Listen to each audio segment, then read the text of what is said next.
Martin Boyce. I studied environmental art at Glasgow School of Art from 1986 to 1990, and I did the MFA programme at Glasgow School of Art from 95 to 97, and during that time I spent a sort of semester at Cal Arts in Los Angeles.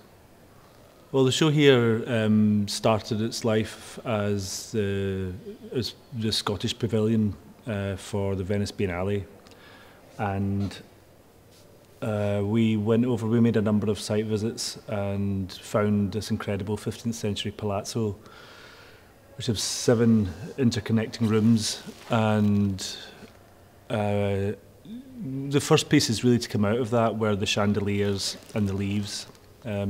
To see the palazzo space in these rooms empty, with the windows open and the kind of breeze sort of passing through the space, I sort of began to see these rooms almost like some kind of abandoned garden. They had this, and the grandeur of the building was kind of fading, and this was kind of interesting.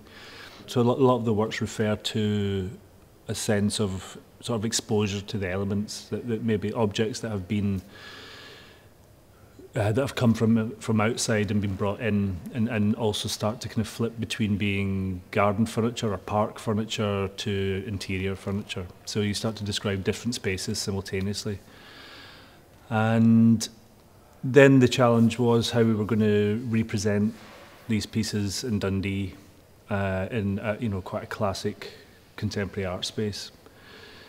And I really didn't know I just didn't know how that was going to work out at all. The Palazzo in Venice was so extraordinary, and the whole context of Venice itself was just incredible. So to go take the work back into a situation that I'm very familiar with, which is the gallery space, I didn't know if it would sort of I wasn't sure, for example, where the chandeliers would go.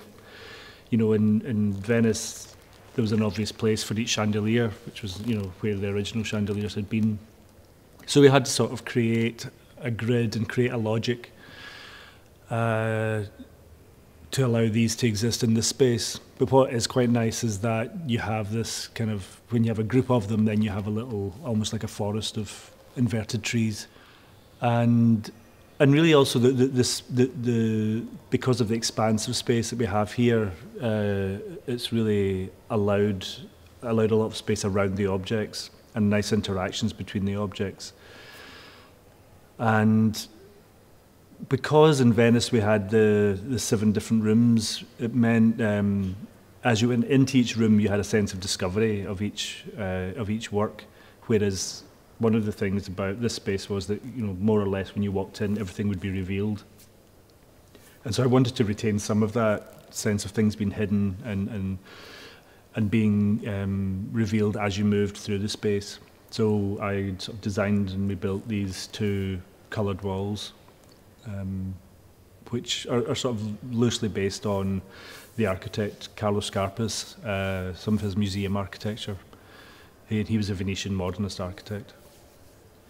So slowly, started to sort of articulate the space in a particular way, and as you move around the space, these bright colours are revealed, and some of these, the table is hidden, and the bird box is also hidden when you first enter.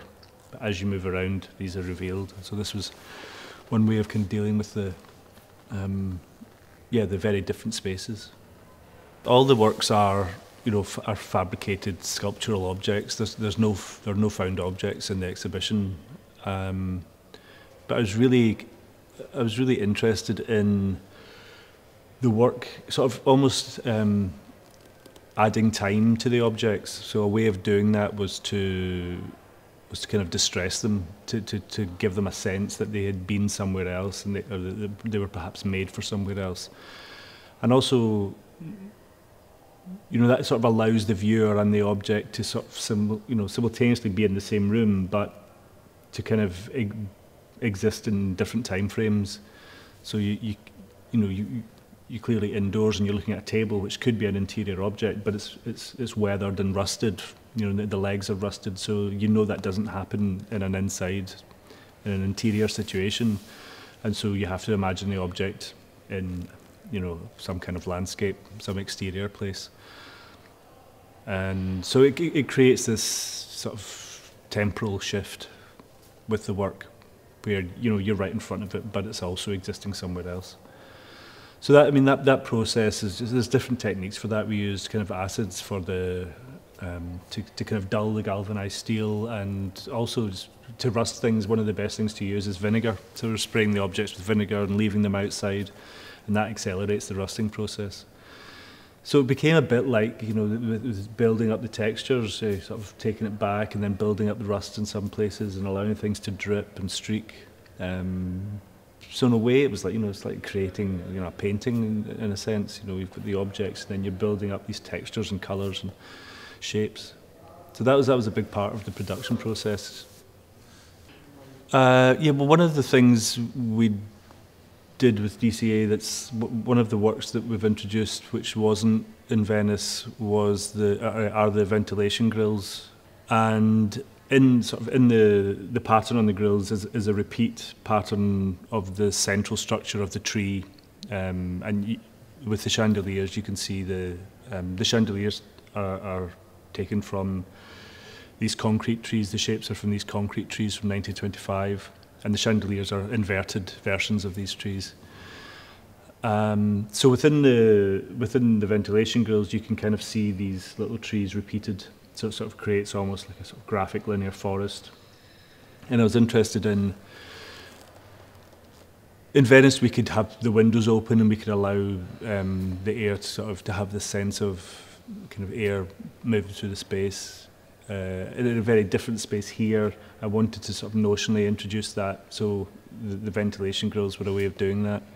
And within the pattern that's on the grills, when I was developing that pattern, I began to see letters of the alphabet sort of bitten into it. And when you isolate certain lines, you can find letters of the alphabet. And so I started to take them out, and they've become the sort of typography that I invented.